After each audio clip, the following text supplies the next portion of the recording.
This week, we talk about the continuing Microsoft Activision turbulence, another retro Metroid game coming to Switch, and more. So let's just go ahead, together, as a people, and check it out!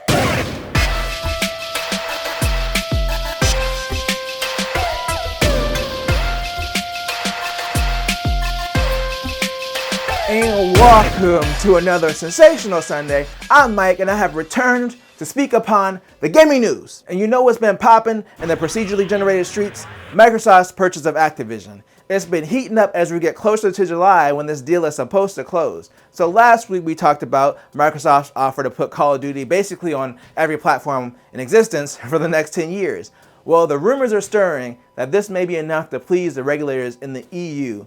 So if this turns out to be the case, they will still need to clear the regulators in the UK and the US for the deal to go through. And as this Engadget article points out, if the deal doesn't close by the original date, they'll have to renegotiate or walk away, which will result in a $3 billion fee for Microsoft. Now, aside from these regulators, one of the biggest companies fighting this deal is Sony. They're basically claiming that Microsoft having control of Call of Duty would give them too much power in the gaming industry and potentially create a monopoly.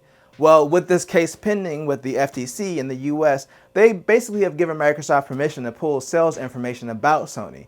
So to boil this whole thing down, with Sony complaining about them having too much power, basically the FTC is going to hear that part of the case, but Microsoft is countering the complaint, basically saying that Sony requires a lot of third-party developers to sign contracts to keep games off of Xbox and Game Pass. And I will say that we've seen this with plenty of games in the past, and Microsoft has done the same thing themselves. It's not as bad as it was during the PS3 360 era, where we would see games stay exclusive for way longer or just never come to a specific console. Nowadays, we sometimes see things like a game will be exclusive for a year, or a certain DLC and exclusive content will be on a certain console first. But this is relevant because for Microsoft's counter argument, they're basically allowed, if they choose to get information on how much Sony is paying developers to keep games off of their system.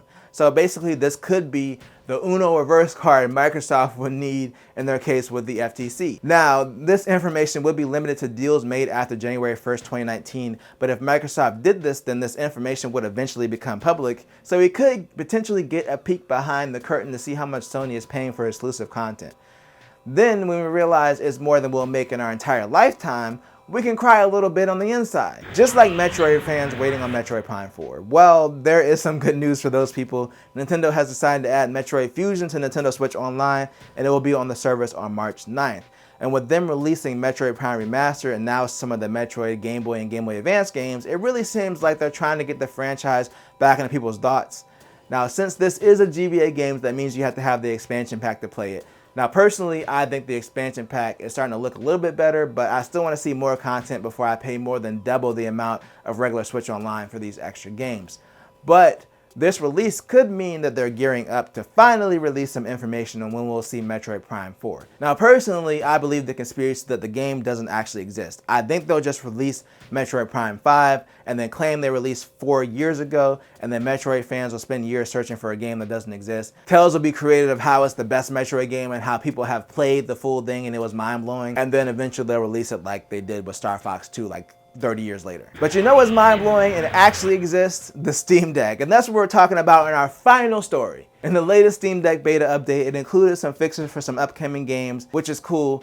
Oh, and also it's allowing ray trace reflections in Doom Eternal. Considering that ray tracing on PC, it's been tough to run. If you want decent performance with ray tracing, you have to have great hardware, and for it to be playable on the Steam Deck, it's pretty cool. So from this GameSpot article, it does seem like you have to lower some of the graphic settings to hit the 30 frames per second on the deck with ray tracing enabled, but you can still hit that on Doom Eternal, which is pretty awesome on the handheld. One of Valve's coders, Pierre-Luc Greffaz, I butchered that, I'm so sorry. They basically tweeted that DXR or DirectX ray tracing is in the works, but it isn't ready yet. So it seems like this might be them dipping their toe in testing ray tracing on the Steam Deck. And Doom Eternal is so well optimized on PC, it scales really well, so it's probably one of the easiest choices since it already performs well on lower end hardware to begin with. So I'm excited to see what the future holds for the Steam Deck and their competitors and how far they'll continue to push this market, because it's super exciting right now.